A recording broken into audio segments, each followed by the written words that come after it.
everyone, my name is Sargun and welcome back to my channel.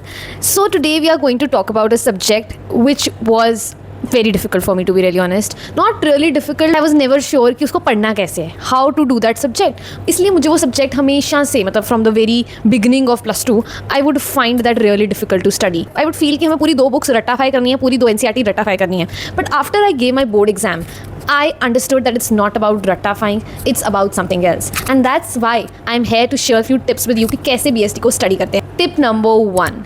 So सबसे बड़ा question is whether to study NCERT या कोई extra supplementary book पढ़नी चाहिए. That CBSE की answer की में directly NCERT की lines होती हैं. So that's why every teacher says कि तुम्हें NCERT तो पढ़नी ही चाहिए क्योंकि अगर if you want to score well you do NCERT because exactly NCERT में से lines आती हैं. But let me tell you that it's not always true क्योंकि NCERT पढ़ना is really tough. Whether तुम BST की लो, economics की लो, किसी भी subject की लो. And let me tell you, I have seen my friends do this book and score 98 out of 100. And you can also score 100 out of 100. Means, you know, because that book has NCERT की lines, but they are presented in such a manner that you will be able to retain it much quicker and for a longer period of time. So that is Subhash De, जो आपको BST की मिल जाएगी. इतनी मोटी book होती है, but that comprises of both the books. साथ में at the end of every chapter you will get case studies and MCQs, everything. So I am not saying that don't do NCERT. If you can, please go for it. I did NCERT throughout my plus 2 because मेरे को था कि I do not want to miss even a single line and I want to score पूरे number. तो that's why मेरे को था कि नहीं मेरे को तो NCERT करनी है.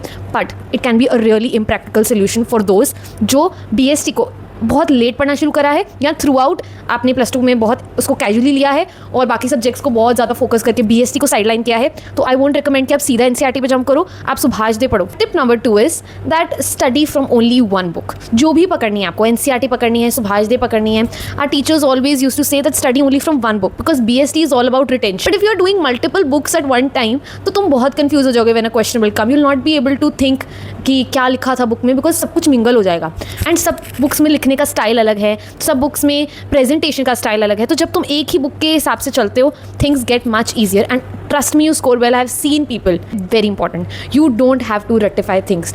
येस रटा है, there is rote learning but only for the subheadings. अंदर का मैटर लर्न नहीं किया जा सकता. That's practically impossible. मुझे ये बात जो थी बहुत एक्चुअली मुझे समझ ही नहीं आई पूरी प्लस 2. आफ्टर माई बोर्ड्स मुझे रियलाइज़ हुआ कि जिन्होंने पूरा रट्टा भी नहीं मारा था they also got 96 out of 100. It's just about learning the keywords की एंड उनको ही अंडरलाइन करके आना अपने बोर्ड के एग्जाम में. जो NCERT के कीवर्ड्स तुम्हें याद है और तुमने अपने आंसर में डाले हैं, just underline. Really honest, if you think कि एक बार करने से मुझे चैप्टर रिटेन हो जाएगा, 50% भी नहीं होगा. अनटिल एंड अनलेस तुम्हारी रिटेनिंग पावर बहुत है if you are doing from NCERT, actually किसी भी बुक से. बिकॉज यू नो हमें लिखने होते हैं कीवर्ड्स और कीवर्ड्स को याद करने के लिए आपको 2 या 3 बार तो वो चैप्टर रीड करना ही पड़ेगा before test, otherwise will go blank. Coming to my last point, the mistakes I did in my board exam, you should not do it. Biggest silly mistake I did was I did not read a keyword in my question. हम बाकी subjects को इतनी ज़्यादा priority देते हैं but BST की testing is really important because मुझे आता सब था. I knew everything. I just did not see that keyword. So it was list any 4 organizational barriers to communication. I did not read the word organizational. I just thought that we have to write 4 barriers to communication.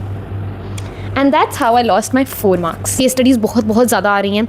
उसके लिए you need to know the keyword. Reading a question is a skill that you acquire only after doing a lot of mocks, a lot of sample papers. उसके बिना वो नहीं आएगा. मतलब तुम जितना भी पढ़ लो. Like there were 10-day gap in my BST exam and I studied BST for the entire 10-day gap and मैंने पूरी BST भी पढ़ी है, 2-3 बार रिविजन भी करी. Means I was very thorough with my BST syllabus. उसके बाद भी मेरे ऐसी गलती होने का reason is only and only because कि मुझे और टेस्टिंग करनी चाहिए थी. Hope that this video helps you and if you want me to come up with any other video relating to any other subject और maybe CVT related, then I am always here too. You can comment down below, let me know what you want to know more, let me know what you want me to share on my YouTube, what will be beneficial for you. So yes, I hope you like it. So please do subscribe to my channel and hit the like button. Thank you.